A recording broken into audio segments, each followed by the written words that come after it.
Welcome back to our YouTube channel. अभी हम लोग यहाँ पे आईसीआईसीआई बैंक लिमिटेड के एनालिसिस करेंगे एंड इस वीडियो में हम लोग देखने वाले हैं कि नेक्स्ट वीक में प्लस परसों जब मंडे को मार्केट ओपन होगा तो किस तरीके से अपना प्राइस एक्शन पैटर्न दिखाएगा और इसके इंपॉर्टेंट लेवल्स कैसे रहने वाले हैं। ICICI bank daily time frame पे यहाँ पे अच्छा प्राइस एक्शन पैटर्न बना चुका है। एक यहाँ पे अगर आप देख रहे होंगे तो यहाँ पे एक पहले बेस बनाने की कोशिश कर रहा था, ठीक है, और इसके बाद इन जो भी यहाँ पे लो था उसको ब्रेक किया, लेकिन इसके नीचे क्लोजिंग नहीं मिला, क्लोजिंग ऊपर मिला एंड उसके बाद यहाँ पे डब्ल्यू टाइप पैटर्न बना के यहाँ पे ये निकल गया और ये जो रेंज था कहीं ना कहीं इसके बाहर ऊपर ये ट्रेड करने लगा है लास्ट ट्रेडिंग सेशन में। तो एक चीज़ तो क्लियर है, कहीं ना कहीं यहाँ पे बेस बनता हुआ हम लोग को नजर आ रहा है और उस बेस का ब्रेकआउट भी हो गया है। 2 पॉइंट हमारे क्लियर हो गए। अब तीसरा पॉइंट, ऊपर से एक ट्रेंड लाइन आ रही थी, अगर आप देखेंगे तो कहीं ना कहीं इस कैंडल ने इस ट्रेंड लाइन को भी ब्रेक कर दिया है। तो सेकंड पॉइंट भी हमारा क्लियर हो गया कि तो सेकंड पॉइंट हमारा ट्रेंड लाइन का क्लियर हो गया। तो मतलब 2 पॉइंट्स हम लोग को पता चल गया, यहाँ पे थोड़ा सा इसमें बुलिशनेस नजर आ रहा है और कहीं ना कहीं जो प्राइस एक्शन पैटर्न था, ये जो 1260 से लेके 1160 100 रुपीज़ का फॉल था, ये कहीं ना कहीं फिर से रिवर्स होना लगा है और ऊपर की ओर ये निकलने लगा है। अब हम लोग वीकली टाइम फ्रेम पे चलते हैं और थोड़ा सा इसका बड़ा व्यू देखते हैं। वीकली टाइम फ्रेम पे आप देखेंगे तो आपको पता चलेगा यहाँ से, ठीक है, ये लगभग लगभग 1060 के लेवल से इसने स्टार्ट किया था, 1260 के आसपास गया तो 200 रुपीज़ का यहाँ पे मोमेंटम हुआ। फिर यहाँ से लगभग लगभग ये जो ब्रेकआउट लेवल था, ठीक है, ये ब्रेकआउट लेवल इसका 50% के आसपास है।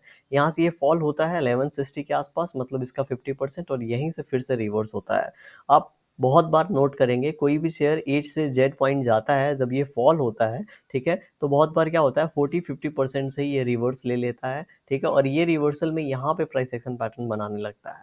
तो अगर ये जाके अगेन यहाँ पे हिट कर रहा है तो ये ब्रेकआउट देने के ब्रेकआउट यहाँ पे दे सकता है। क्यों ब्रेकआउट दे सकता है, लेकिन ब्रेकआउट देने के पहले यहाँ पे 2-3 चीज़ें हम लोग को देख लेनी चाहिए।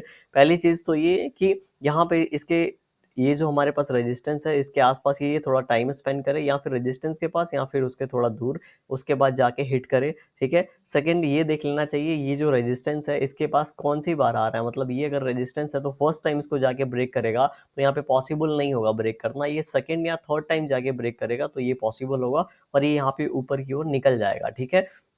ये चीज़ें हम लोग को ध्यान में रखनी होंगी, तब हम लोग को पता चलेगा। अभी हम लोग यहाँ पे थोड़ा सा चार्ट जूम आउट करते हैं। चार्ट जूम आउट करेंगे तो आपको 2 चीज़ें नज़र आएँगी। पिछले 4 वीक से यह फॉल हो रहा था, उसके बाद एक एक यहाँ पे रिवर्सल कैंडल बना। इस रिवर्सल कैंडल का अगर लेंथ देखेंगे तो पिछले कैंडल को इसने इनगल्फ कर लिया है, मतलब एक अच्छा रिवर्सल हम लोग को देखने को मिला है।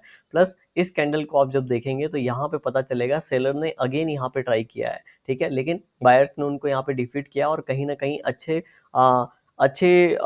कैंडल के साथ हम लोग को क्लोजिंग दिया है डेली टाइम फ्रेम पे एंड वीकली टाइम फ्रेम पे, तो स्ट्रॉन्ग क्लोजिंग हम लोग इसको मान सकते हैं।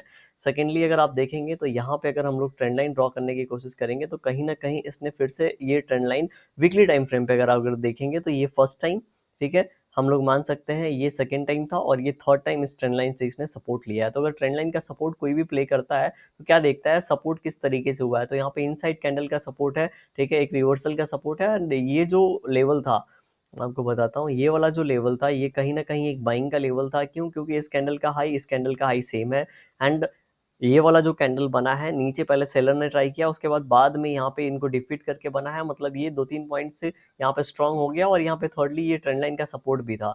तो इसके हिसाब से अगर यहाँ पे किसी ने पोजीशन बनाया होगा तो इतने एसएल के साथ अगर ये ऊपर की प्लानिंग करेंगे तो मोर देन 1:1 यहाँ पे हम लोग को देखने को मिल सकता है। लेकिन ये इसमें थोड़ा टाइम लगेगा क्योंकि अभी जिस तरीके से ये फॉल हुआ है इस तरीके से तुरंत ऊपर की ओर नहीं जा सकता। क्यों? क्योंकि ये ऊपर की ओर गया था फिर फॉल हुआ है, ठीक है, ऐसा नहीं हुआ था कि ऐसे ऐसे करके ये ऊपर की ओर गया है धीरे धीरे फर्स्ट टाइम यहाँ पे फॉल हुआ है तो इस तरीके से रिवर्स हो जाए। यहाँ पे सिचुएशन कुछ अलग थी, पहले ऊपर इस तरीके से गया था फिर ये नीचे आया है, इसलिए यहाँ पे इस तरीके से प्राइस एक्शन पैटर्न बना रहा है। अभी हम लोग क्या करते हैं, यहाँ पे 1 आवर टाइम फ्रेम पे चलते हैं और देखते हैं कि ये कल किस तरीके से प्राइस एक्शन पैटर्न बना सकता है। तो अगर यहाँ पे इसको 1 आवर टाइम फ्रेम पे देखेंगे तो इसने वन वे डायरेक्शनल मूव किया है पिछले 2 दिन से। अगर देखेंगे 1160 के आसपास से इसने क्या किया है, डायरेक्शनल मूव किया है, ठीक है। तो ये लगभग लगभग आप मान लीजिए तो 21 से लेके 22-23, ठीक है, 2-3 दिन इसने वन वे डायरेक्शनल मूव किया है। तो ये 15 मिनट में ये इस तरीके से वन वे डायरेक्शनल मूव हम लोग को दिख रहा होगा। इस वजह से अब इसके और ज़्यादा स्ट्रेच होने की जो प्रोबेबिलिटी है वो कम हो जाती है छोटे टाइम फ्रेम पे। छोटे टाइम फ्रेम पे कम हो जाती है तो हम लोगों को क्या करना होगा, पीछे जाके देखेंगे तो आपको पता चल जाएगा कि इन लेवल्स के आसपास रेजिस्टेंस है, और जिस लेवल के आसपास ट्रेड कर रहा है ये पूरा का पूरा एक रेजिस्टेंस जोन में चला गया है। ठीक है, हो सकता है ऊपर जाए तो 1210, इससे ज्यादा ऊपर ये नहीं जाएगा, यहाँ से थोड़ा फॉल आएगा, ये 1200 1195 इन लेवल्स को रिटेस्ट करेगा, एंड अगेन इस तरीके से प्राइस एक्शन पैटर्न बना के फिर ऊपर जाने की प्रोबेबिलिटी हाई होगी। याद रखेंगे 1210 ये वाले लेवल्स हम लोग को ध्यान में रखने हैं। अगर गैप अप ओपन इसी लेवल के आसपास आता है तो यहाँ से प्रॉफिट बुकिंग आ सकती है, फिर इन लेवल्स को एक बार रिटेस्ट करके फिर से ये यूटर्न लेके ऊपर की ओर जा सकता है। एंड अगर ये किसी सिचुएशन में अपना ये 1190 का लेवल ब्रेक करता है तो हो सकता है ये फिर से 1180 वाले लेवल को रिटेस्ट करे, और जब तक ये ऊपर की ओर होल्ड कर रहा है तब तक हम लोग नीचे की बात नहीं करेंगे। वीडियो कैसा लगा कमेंट सेक्शन में बताइएगा, पसंद आएगी लाइक कर सकते हैं, चैनल पर नए सब्सक्राइब कर सकते हैं। Thank you for watching this video.